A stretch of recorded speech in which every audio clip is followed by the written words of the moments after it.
ಕಳ್ಳಿ ಬಣದಿಂದ ಹಡಿಗನಾಳ್ ಕಳ್ಳಿ ಬಣದಿಂದ ಮೆರವಣಿಗೆ ಹೋಯಿತು ಸರ್. ನೋಡಬೇಕು, ಮಕ್ಕಳು, ಮಹಿಳೆಯರು, ಲೇಜಿಮ್ ಕುಣಿತ, ಕೋಲಾಟ ಕುಣಿತ, ದಟ್ಟಿ ಕುಣಿತ, ಆಮೇಲೆ ಇನ್ನೂ ವೇಷಭೂಷಣಗಳು, ಹುಲಿ ವೇಷ ಹಾಕ್ಕೊಂಡು, ಆಮೇಲೆ ರಾಮ ಸೀತಾನ ವೇಷ ಹಾಕ್ಕೊಂಡು ಬಹಳಷ್ಟು ಜನ ಖುಷಿ ಪಟ್ಟರು ಸರ್.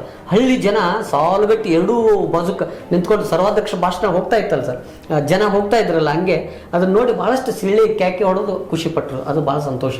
ಮತ್ತು ಸರ್ವಾಧ್ಯಕ್ಷತೆ ವಹಿಸಿಕೊಂಡಿರುವಂಥ ಡಾಕ್ಟರ್ ಚಂದ್ರಶೇಖರ್ ಕಂಬಾರ್ ಅವರ ಕ್ಲಾಸ್ಮೇಟ್ ಸರ್, ಬಾಲ್ಯದ ಸ್ನೇಹಿತರು. ಅವ್ರು ಹೇಳಿದ್ರು ಸರ್, ಈ ಜನಪದ ಕಲೆಯಿಂದ ನನಗೆ ಇಷ್ಟು ದೊಡ್ಡ ಗೌರವ ಸಿಗತೈತಿ ಅಂತ ನನ್ನ ಕನಸು ಮನಸ್ಸಿನಾಗ ನಾನು ಅಂದ್ಕೊಂಡಿರ್ಲಿಲ್ಲ ಅಂತ ಹೇಳಿದ್ರು. ಇಲ್ಲಿ ಸಿದ್ದರಾಮಯ್ಯ ಮುಖ್ಯಮಂತ್ರಿ ನಾನು ಪ್ರಧಾನಿ ಆಗಿದ್ರು ನನಗಿಂತ ಜನರ ಪ್ರೀತಿ ಸಿಗ್ತೈತಿಲ್ಲ ಅಂತ ನನಗೆ ಅನಿಸ್ತಿರ್ಕಿಲ್ಲ ಅಂತಂದ್ರೆ ಬಂಡಿ ಗಾಡಿ ಒಳಗೆ ಕೂರಿಸಿ ಅವ್ರನ್ನ ಮೆರವಣಿಗೆ ಮಾಡಿಸಿದ್ವಿ ಸರ್. ಅವರು ಕಣ್ಣಾಗ ನೀರು ತಗೊಂಬಂದ್ರು ಸರ್. ನಾನೊಬ್ಬ ಮಿಲ್ ಕಾರ್ಮಿಕ, ನಾನೊಬ್ಬ ಬಯಲಾಟ ಕಲೆಯನ್ನು ಕಲಿಸುವಂತ ಮಾಸ್ತರ್, ಅಂತ ಹಳ್ಳಿಗಾಡಿನ ಒಬ್ಬ ಮನುಷ್ಯನ ತಂದು ಇಷ್ಟು ದೊಡ್ಡ ಮೆರವಣಿಗೆ ಮಾಡಿ ನನ್ನ ಭವ್ಯವಾದ ವೇದಿಕೆ ಮೇಲೆ ಸನ್ಮಾನ ಮಾಡಿದ್ರಿ ಜಯಾನಂದ್ ಅವರೇ, ನಿಮ್ಮೆಲ್ಲಾ ಬಳಗಕ್ಕೂ ನಾನು ಕೃತಜ್ಞನಾಗಿದ್ದೀನಿ ಅಂತೇಳಿ ಕಣ್ಣಾಗ ನೀರು ತಂದ್ರು ಸರ್. ಸಾಕಲ್ಲ ಸರ್? ಇದೆ ಅಲ್ರಿ, ಮತ್ತೆ ಜೀವನದ ಅಷ್ಟ ಮತ್ತೇನಿಲ್ಲ. ಬರೋ ಮುಂದೆ ಏನು ತೋರೋದಿಲ್ಲ, ಹೋಗೋ ಮುಂದೆ ಏನು ಒಯ್ದಿಲ್ಲ, ಬಂದು ಹೋಗೋ ನೋಡಕ್ಕೆ ಏನಿಲ್ಲ. ಬದುಕ ಇಷ್ಟ ಇದ್ರೊಳಗೆ ಏನಿಲ್ಲ. ಮತ್ತು ಇಂಥ ಸಮ್ಮೇಳನಗಳನ್ನ ಪದೇ ಪದೇ ಯಾಕೆ ಮಾಡಬೇಕು ಅನ್ನುವಂಥದ್ದಕ್ಕೂ ಒಂದು ಸರ್, ನಾವು ಇಷ್ಟು ಕಲಾವಿದರನ್ನ ಒಂದು ಕಡೆಗೆ ಸೇರಿಸೋದ್ರಿಂದ ಮತ್ತು ಆ ಕಲಾವಿದರ ನೋವು ನಲಿವುಗಳನ್ನು ಮೆಲುಕು ಹಾಕೋದ್ರಿಂದ ಜನರಿಗೆ ಆ ಕಲೆಯನ್ನು ಉಳಿಸೋ ನಿಟ್ಟಿನಲ್ಲಿ ಆ ಕಲಾವಿದ ಏನು ಪರಿಶ್ರಮ ಪಡ್ತಾನ ಅನ್ನುವಂಥದ್ದು ಸಾಮಾನ್ಯ ಜನರಿಗೆ ಗೊತ್ತಾಗತ್ತೆ ಸರ್. ಅವ್ ಕಲಾವಿದ ಇದ್ದವ್ರಿ ದುಡ್ಡು ದುಗ್ಗಾಣಿಗೆ ಒಟ್ಟು ಆಸೆ ಪಡಂಗಿಲ್ಲ ಸರ್. ಅವ್ನು ತನ್ನ ಮೈ ಮೇಲಿನ ಅಂಗಿ ಮಾರ್ಯಾರ ಯಾಕೆ ಗೊತ್ತ, ಒಂದು ಹಲಿಗೆ ಮಾಡಿಸ್ಬೇಕು, ಒಂದು ದಪ್ ಮಾಡಬೇಕು, ಒಂದು ತಬಲಾ ತರಬೇಕು, ಪೇಟಿ ತರಬೇಕು, ಇಂಥ ಹುಚ್ಚಿರ್ತದೆ ಸರ್ ಅವ್ರಿಗೆ.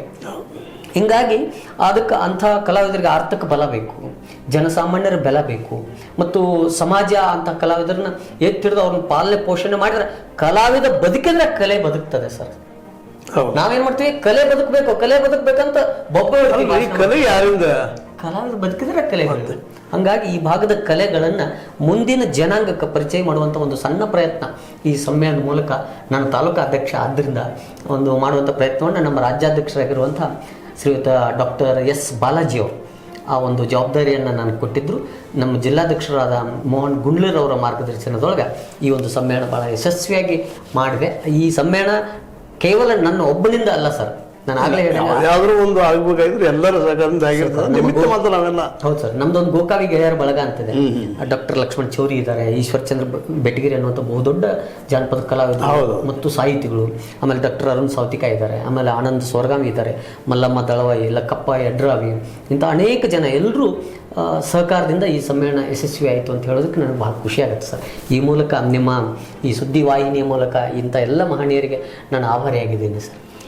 ಕೊನೆಯದಾಗಿ ಒಟ್ಟಾರೆ ಈ ಆದಂತಹ ಈ ಸಮ್ಮೇಳನ ಆ ಸುತ್ತಮುತ್ತ ಹಳ್ಳಿಗಳಾಗಿರ್ಬೋದು, ಗೋಕಾಕ್ ತಾಲೂಕುಗಳಾಗಿರ್ಬೋದು, ಅದು ಇನ್ನೊಂದು ಕಡೆ ಆಗಿರ್ಬೋದು, ಏನು ಪರಿಣಾಮ ಬೀರಬಹುದು ಅಂತ ನಿಮ್ಗೆ ಅನಿಸ್ತದೆ? ನಮ್ಮ ಜಾನಪದ ಕಲೆಗೆ ಇಷ್ಟು ದೊಡ್ಡ ಬೆಲೆ ಐತಲ್ಲ ಅನ್ನುವಂಥದ್ದನ್ನ ಹಡಿಗನಾಳ ಜನ ತೋರಿಸಿದ್ರು ಅಂತ ಕಲಾವಿದರು ಮಾತಾಡ್ಕೊತ ಹೊಂಟಿದ್ರು ಸರ್.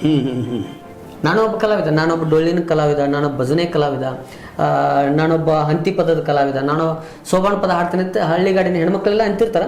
ಆದರೆ ಇಂಥ ಎಲ್ಲ ಕಲಾವಿದರು ಒಂದು ಕಡೆಗೆ ಕೂಡಿಸಿ ನಮ್ಮ ಗೌರವವನ್ನು ನಾವೇ ಹೆಚ್ಚಿಸ್ಕೊಂಡು